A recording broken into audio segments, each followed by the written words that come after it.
ఒక చిన్న గ్రామంలో అనురాధ అనే అమ్మాయి ఉండేది. ఆమె తల్లిదండ్రులు అన్నపూర్ణమ్మ మరియు సుబ్బారావు. అన్నపూర్ణమ్మ గృహిణి. ఎప్పుడూ ఇంట్లో చాలా రుచికరమైన వంటలు చేసేది. ఇంట్లో వంట చేసి ప్రతిరోజు సర్ప్లస్గా తిండిని వదిలేసేది. అనురాధ చాలాసార్లు ఇది చూసి ఒకరోజు తన తల్లితో ఇలా అడిగింది, అమ్మా, ఎందుకింత ఫుడ్ వేస్ట్ చేస్తున్నావు అని. దానికి అన్నపూర్ణమ్మ చిన్నగా నవ్వి, ఏం చేస్తాం బిడ్డ, మనం సంతోషంగా తింటున్నాం కదా, మిగిలింది పడేస్తున్నా అని చెప్పింది. ఒకరోజు సాయంత్రం అనురాధ పాఠశాల నుంచి ఇంటికి వస్తూ రోడ్డుపై ఒక పాత బట్టలతో ఉన్న పిల్లవాడిని చూసింది.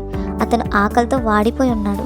అతను అనురాధని చూడగానే, అక్క, 2 రోజులుగా తిండి దొరకలేదు, నాకు ముద్ద అన్నం పెట్టవా అని అడిగాడు. ఆ మాట విన్న అనురాధ గుండె పిండేసింది. ఇంటికి వెళ్ళి తన అమ్మకు జరిగిన విషయం చెప్పింది. అమ్మ, మనం పడేసి తిండిని ఇలాంటి వాళ్లకు పంచితే ఉపయోగపడుతుంది కదా అని వాళ్ళ అమ్మకి చెప్పింది. అన్నపూర్ణమ్మకి ఒకటే క్షణంలో నిజం అర్థమైంది. అప్పటి నుంచి మిగిలిన అన్నాన్ని ఇలాంటి పిల్లలకు పంచడం మొదలుపెట్టింది. అప్పటి నుంచి ఆ గ్రామంలో అందరూ అన్నపూర్ణమ్మను అన్నపూర్ణమ్మ దీవెన అని పిలవడం మొదలుపెట్టారు.